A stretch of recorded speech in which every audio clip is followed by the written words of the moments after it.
หมู่บ้านกุยเซินแขวงลางเซินหากก็ได้รับการเสนอสูจากองค์การท่องเที่ยวสหประชาชาติให้เป็นหมู่บ้านท่องเที่ยวที่ดีที่สุดในโลกปี 2025 ก่อนหน้านี้หมู่บ้านของนางฟ้าโลโลไซอยู่ตะแสงเตือนกวงก็ได้รับรางวัลนี้เช่นเดียวกันเชิญทุกท่านมาเยี่ยมยามหมู่บ้านกุยเซินแขวงลางเซินเพื่อซอกฮู้ว่าหมู่บ้านน้อยๆอยู่หอมพูทางทิศตะวันตกเฉียงเหนือของประเทศมีสิ่งดึงดูดและประสบผลสำเร็จด้านการท่องเที่ยวสถานที่ดังกล่าวแม้นตั้งอยู่ในหอมพูที่ขึ้นกับสวนอุทยานแห่งชาติหลางเซินขององค์การยูเนสโก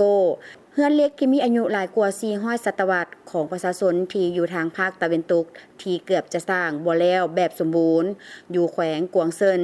ท่านเจืองเติ้นซางได้บุกเบิกบ้านเฮือนจากนั้นหลายครอบครัวได้สมทบกันสร้างตั้งสหกรณ์การท่องเที่ยวชุมชนชีวิตได้รับการปรับปรุงหลายขึ้น1 เดือนของการท่องเที่ยวสร้างรายรับเท่ากับการเฮ็ดให้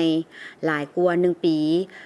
การเกษตรบ่เพียงแต่ได้กำไรเท่านั้นแต่อยู่ที่นี่ได้ขายผลิตภัณฑ์หลายอย่างเช่นข้าวเหนียวที่เป็นสีเหลืองทองอยู่ที่นี่แม่นมีนักท่องเที่ยวมาซื้อข้าวในทุกๆปี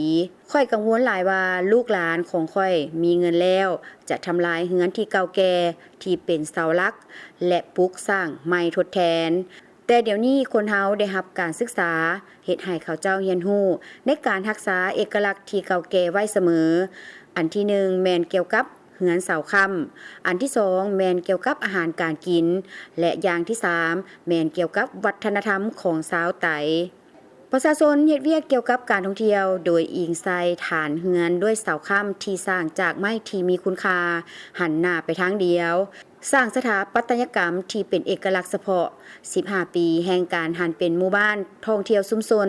ชีวิตการเป็นอยู่ได้เปลี่ยนแปลงหลายอย่างแต่สิ่งที่ประชาชนตั้งใจรักษานั้นแม่นเอกลักษณ์ของชนเผ่าจากหมู่บ้านน้อยอยู่หอมพูทางทิศตะวันออกเฉียงเหนือเวียดนามกุยเซินได้เข้าถึงทุกคนในโลกเพื่อสืบต่อเล่าเรื่องราวการท่องเที่ยวที่เขียวงามพร้อมทั้งความสวยงามของภูผาป่าไม้